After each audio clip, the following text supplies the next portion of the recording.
आखिर तेजस्वी यादव कहां है, ये सवाल सबके मन में उठ रहा है कि तेजस्वी यादव कहां है। बिहार में इतनी सारी चीजें चल रही है, बीजेपी में इतने सारे बदलाव हो रहे हैं। नितिन नवीन को सीधे सीधे दिल्ली बिठा दिया गया, एक एक प्रदेश अध्यक्ष बदल दिए गए, तमाम बातें हो रही हैं। बिहार में बीजेपी में बहुत बड़े बदलाव हो रहे हैं और उससे भी बड़ी चीज हो रही है कि बिहार में अपराध हो रहे हैं, अपराध बढ़ रहे हैं। आरजेडी के तरफ से इल्जाम लगाए जा रहे हैं और बिहार में लगातार बुलडोजर एक्शन हो रहे हैं। सम्राट चौधरी ने तो अब खुलेआम ये इल्जाम लगाना शुरू कर दिया है, बोलना शुरू कर दिया है कि आप लोग बोलिए और 24 घंटे में ध्वस्त हो जाएगा अपराधी का घर।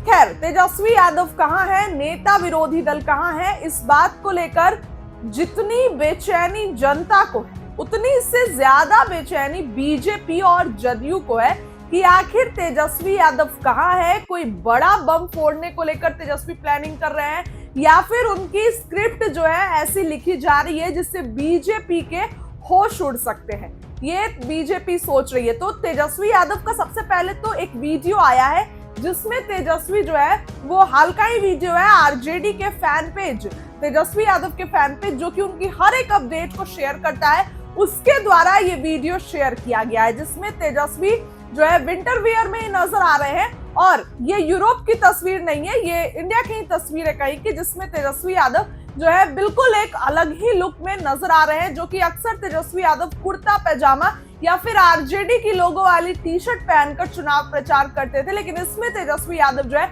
बिल्कुल पॉलिटिकल तरीके से हटकर जो है एक अलग ही उनका वेशभूषा नजर आ रहा है। देखिए, ये जो मैं आपको तस्वीर दिखा रही हूँ, ये वीडियो देखिए किस तरीके से किसी ने तेजस्वी यादव का ये वीडियो बनाया है और उसके बाद आरजेडी का जो ये पेज है जो कि तेजस्वी यादव की हर एक अपडेट को शेयर करता है। और ये वीडियो कोई पुराना वीडियो नहीं है, ये हाल का ही वीडियो है क्योंकि आरजेडी की तरफ से ये वीडियो शेयर किया गया है। इसमें साफ नजर आ रहा है कि तेजस्वी यादव फिलहाल अपनी वकेशन एंजॉय कर रहे हैं, बिल्कुल वकेशन मोड में तेजस्वी है अभी जो है। और कहीं ना कहीं बहुत चीजों को लेकर तेजस्वी चर्चा कर रहे हैं, बहुत चीजों को लेकर तेजस्वी सोच विचार कर रहे हैं, मंथन कर रहे हैं कि जब नया साल मना करके बिहार में जाना है तो क्या करना है। क्योंकि अक्सर ये अब देखिए 2-2, 3-3 महीने पे ये खेल बात उठने लगती है कि फिर से खेल होगा, खरमास बाद फिर से खेल होगा, तो इस तरीके की बातें बिहार में तो उठती ही है। तो ऐसे में तेजस्वी यादव की वापसी भी उसी समय होगी जब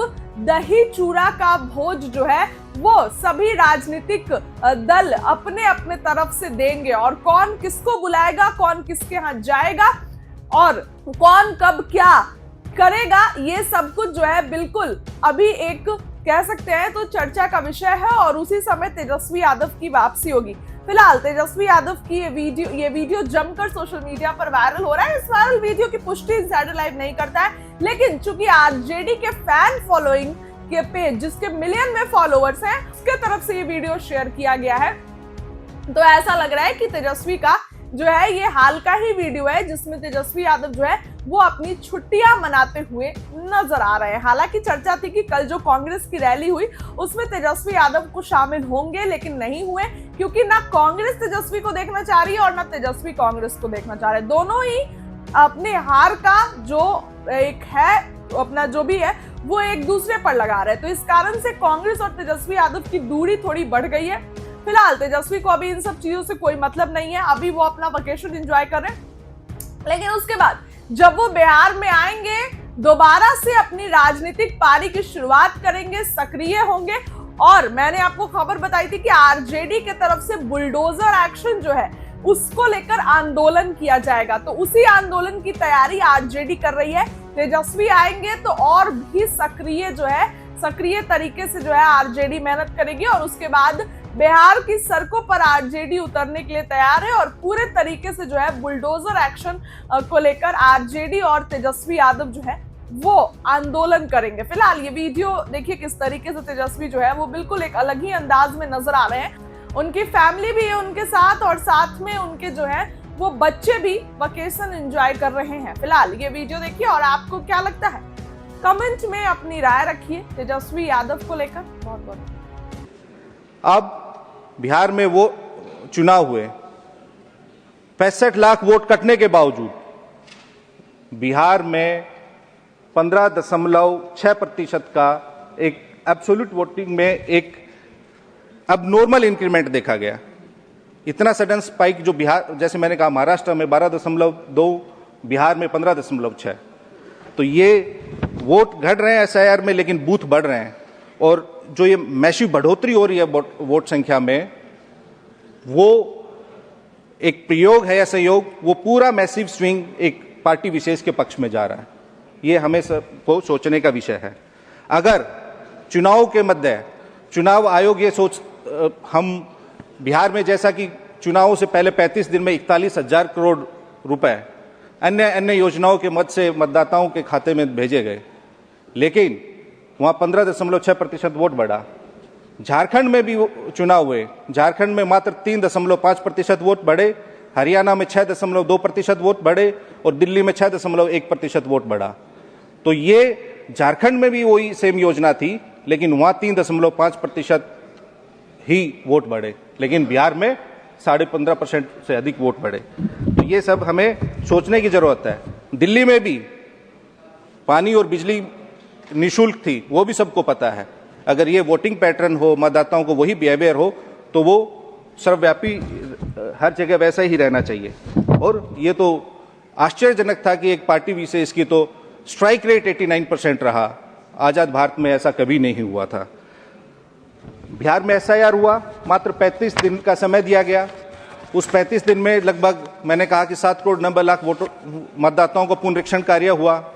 उस 35 दिन में, जैसा कि सब जानते हैं, बिहार का 73% जो भूभाग है वो बाढ़ प्रभावित है। सावन का भी महीना था, लोग कावड़ लाने जाते हैं, धान रोपाई का भी समय था। माननीय संजय जी, ये एसआईआर ये सबजुडिस मामला है और माननीय चेयरमैन ने शुरू से ही रिक्वेस्ट महोदय, चूंकि हम चुनाव सुधारों पे बात कर रहे हैं, तो जो हमारा अनुभव था तो उसी के संबंध में, वो भी एक चुनाव सुधारों की प्रक्रिया का ही एक अभिन्न अंग है, इसलिए हम बात कर रहे हैं।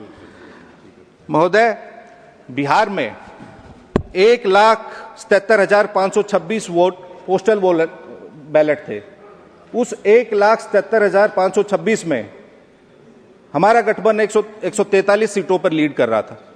हमारा विपक्षी गठबंधन एनडीए मात्र 94 सीटों पर लीड कर रहा था। अदर्स के हिस्से में 6 सीटें थी। पोस्टल बैलेट में मतदान में हम 44.6% मत प्राप्त कर रहे थे, लेकिन उसमें नहीं हुए। जो बाकी जो प्रक्रिया रही, उसमें क्या विसंगतियां रही, उस पर मैं आऊं। तो महोदय, केवल हम जब चुनावी सुधारों की बात करते हैं, इलेक्टोरल रिफॉर्म सही तरीके से हो, पक्ष विपक्ष दोनों संतुष्ट हो, और सबसे बड़ी बात है जनता संतुष्ट हो। चुनाव सुधारों पे ये चर्चा केवल औपचारिकता नहीं रहनी चाहिए। आज मतदाता को लग रहा है कि उसके वोट के साथ कहीं ना कहीं हेराफेरी हो रही है। कुछ तो गड़बड़ है, कुछ तो ऐसी शक्ति है जो पिछले दरवाजे से उनके मतदान के साथ कहीं ना कहीं विसंगतियां हैं। रिफॉर्म होना चाहिए, लेकिन उससे देश का लोकतंत्र मजबूत होना चाहिए, ना कि कोई विशेष पार्टी। चुनाव आयोग का कर्तव्य है कि जनता की हर दुविधा, हर शंका, हर सवाल का निवारण करे और तुरंत करे।